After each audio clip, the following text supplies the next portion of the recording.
Pensez-vous qu'il soit normal que certaines personnes commettent des causes et d'autres récoltent des conséquences?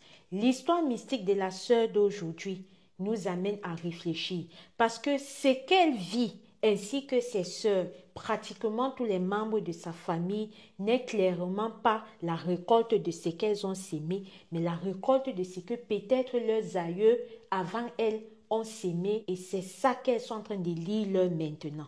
Bienvenue pour une nouvelle HVM nommée Histoire vraie et mystique. Je t'invite à la liker, à partager et à commenter, histoire de m'encourager. Ce sont trop les blablabla. Let's go to the story.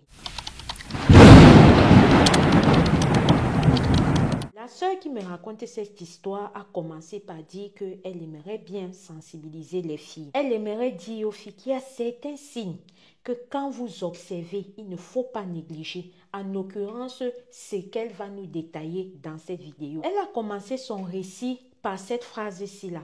Je ne sais pas, mais peut-être mes aïeux ont commis des actes vraiment mauvais et j'ai l'impression que toute notre famille aujourd'hui, nous sommes en train de récolter ce qu'ils ont fait. Asseyez-vous, je vous détaille les faits. Alors la sœur me fait comprendre que déjà dans sa famille, ils n'ont pas l'onction du mariage.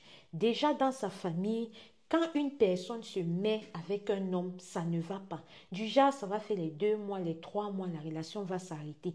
Elle a même ses sœurs qui ont essayé de dire que non, c'est quoi ce cercle-là? On va essayer de briser ça, d'aller se marier, mais elles ont fini toujours par rentrer à la maison. Alors elle, personnellement, quand elle voyait ça, elle sentait que ça n'allait pas bien. Et même de par ce qu'elle vivait dans sa vie au quotidien. Pour faire simple, pour que vous puissiez mieux comprendre, la sœur me fait comprendre que elle, personnellement, dans son histoire à elle, dans son récit à elle, dans son vécu à elle, quand elle rencontre des hommes, elle n'arrive pas à mettre du temps avec ces hommes-là. Pour une raison ou une autre, ils finissent toujours par se séparer en queue de cheval. Là, c'était la première chose. La deuxième chose, elle a constaté que quand elle rencontre un homme et qu'elle se met à dialoguer avec cette personne-là, tout va bien. À partir du moment où ils vont s'unir, cher, papa, maman, bibonne, mourouli, niassement, tout se gâte. C'est-à-dire que dans la vie de ce monsieur-là, à partir du moment où ils partent en bas là-bas, en bas du lit là, c'est comme ça que toutes ces activités ne marchent plus. Ce qui faisait qu'il avait l'habitude de marcher ne marche plus. Ses ressources financières dégringolent. Alors elle, après avoir constaté ça plusieurs fois, elle est restée, elle a même demandé à sa mère que, mais maman, qu'est-ce qui se passe? Qu'est-ce qui se passe avec nous? Voilà, mes soeurs, elles n'arrivent pas à être dans des relations sérieuses. Celles-là même qui ont essayé le mariage, elles partent et reviennent plutôt avec les enfants. Ça se gâte du jour au lendemain. Et moi, je n'arrive pas à garder un homme. Moi, je ne comprends pas ce qui se passe. S'il te plaît, il faut consulter. Sa maman a dit oui, je vais consulter. Mais au moment des faits qu'elle nous raconte cette histoire, jusqu'à aujourd'hui, sa maman n'a jamais consulté. On poursuit. Un soir, elle était couchée à la maison.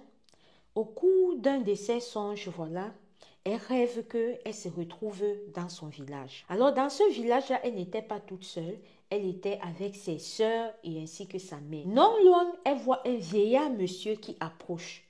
Quand ce monsieur approche, elle voit sa sœur qui dit que « Ouh, mon mari, mon chéri est rentré ». Elle voit la deuxième sœur qui dit aussi que « Ouh, mon chéri est rentré ». Elle s'est fâchée et dit que « Mais vous parlez de quoi? Ça, c'est mon mari ». Vous voulez dire que mon mari, c'est en même temps votre mari. Donc, en clair, ces 5 sœurs et elle avait le même mari qui était ce vieillard qu'elle a vu dans les rêves. Alors, sur le coup, elle s'est fâchée et dit que, mais comment est-ce que tu peux nous partager comme ça? Comment est-ce que tu es mariée à moi et tu es aussi mariée à mes sœurs? C'est comme ça que quand elle se réveille, elle comprend clairement que quelque chose ne va pas. Alors, elle a décidé elle-même de partir chercher un jar.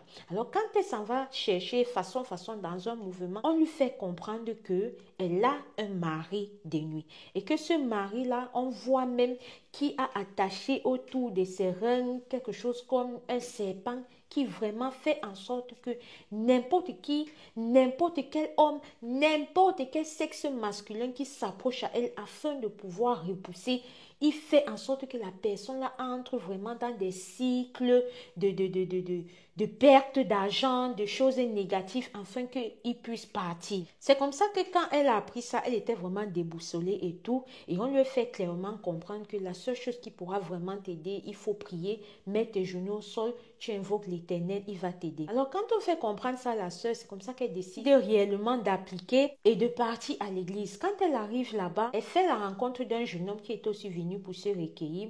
Le jeune homme l'a regardé, il a un peu observé un genre là et il a demandé son contact. C'est comme ça qu'il allait faire ce qu'il avait fait. Elle est rentrée et après, ils ont commencé à échanger ensemble et le gars a commencé à sortir avec elle. Ils ont commencé à être copains et copines. Quand elle entre dans la vie de ce jeune homme, c'est-à-dire que une semaine après qu'elle soit entrée dans sa vie, ses activités ont commencé à aller en débandade totale.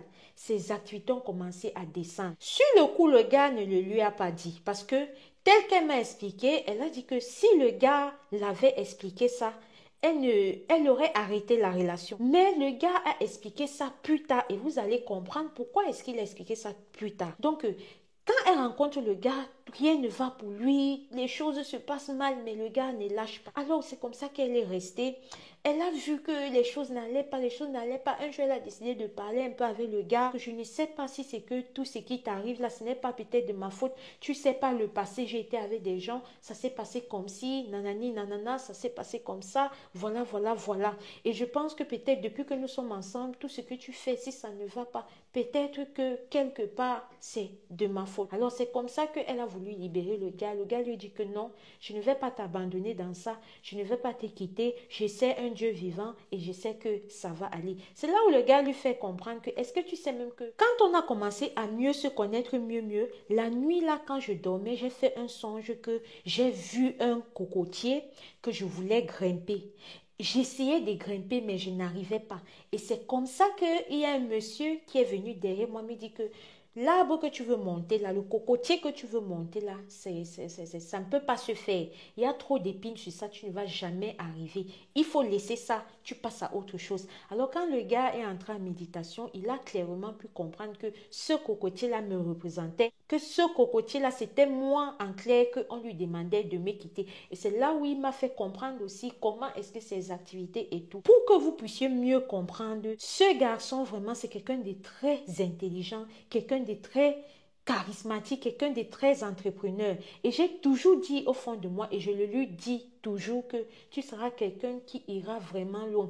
Mais j'ai l'impression que je suis toujours là en train de freiner le pas. J'ai l'impression que à cause de moi, il y a ce voile-là. Rien ne va pour toi. Le gars m'a toujours dit non, non, non, non, non. C'est comme ça que moi, travaillant déjà, le peu d'argent que j'avais, voilà, on parvenait à gérer, mais rien n'allait vraiment pour lui. Un jour, il est dehors en train de marcher. C'est comme ça qu'une vieille mère vient à son encontre. Elle lui fait comprendre que, écoute, tu as tout pour réussir. Tu as tout pour devenir un grand monsieur. Tu as tout pour avoir tout ce que tu veux. Fais tout ce que tu veux. Mais tu es avec quelqu'un qui bloque tout ça. Tu es avec quelqu'un qui a mis comme un masque, une ombre sur toi, qui repousse tout ça. À partir du moment où tu vas quitter cette fille, les choses iront mieux pour toi. Quand il est rentré, il m'a dit, c'est lui que tu vois, c'est ce que je pensais. Laisse-moi partir, s'il te plaît. Ta famille compte sur toi. Ta vie avant lui m'a dit que non. Depuis le premier jour où j'étais vue à l'église, j'ai vu ça et j'ai décidé de rester avec toi. On va continuer de prier jusqu'à ce que le Dieu que je crois, le Dieu que je sais va arranger cette situation. Alors jusqu'à aujourd'hui, je suis toujours avec ce garçon. C'est vrai que rien ne va pour nous. C'est vrai que la situation n'a pas tellement changé, mais petit à petit, les choses ne font que se décanter. Petit à petit, j'ai la foi, je sais que ça va aller. Sincèrement, je tenais à partager mon histoire avec mes frères et mes sœurs.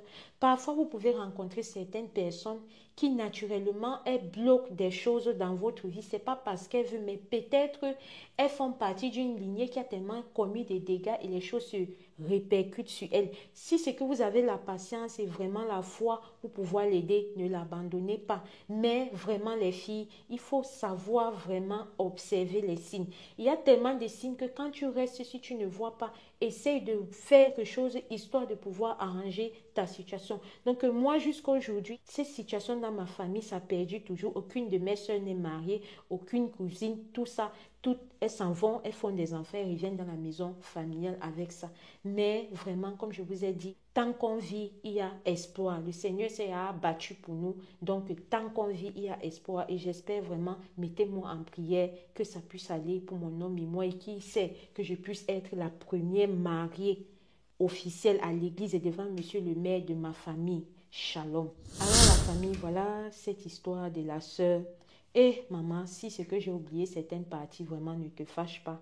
Mais je pense que j'ai passé le but ou l'inquiétude que tu avais était de savoir si ton histoire va pouvoir sensibiliser ou apprendre quelque chose. Oui, personnellement, moi, je pense que ça va pouvoir sensibiliser et apprendre quelque chose parce qu'il y a certaines personnes, il y a tellement de choses qui les arrivent et n'ont même pas l'idée de comprendre que déjà c'est quelque chose qui n'est pas normal, qui ne doit pas se faire comme ça et d'aller peut-être chercher un jar ou de prier l'Éternel de manière vraiment style prière de combat.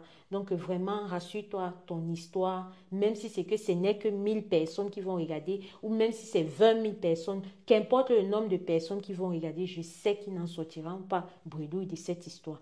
Alors si toi aussi tu as une histoire vraie ou mystique à nous confier, je t'invite à nous écrire sur ce numéro. Si ensemble on va se mettre d'accord. Si tu veux que je publie directement tes audios, je le fais. Si tu veux que je raconte, je le fais. Si tu veux que je m'en parle de ton histoire, voilà, je me l'approprie, je vais aussi le faire. Car cela ne tienne, on va raconter ça ici, là. Famille, soyez prudents, priez sans cesse parce que le dehors est miné. Ici, Alicia Lotus, on se dit à très bientôt pour une prochaine vidéo. You have to take care of yourself. Have a nice day. Bye bye.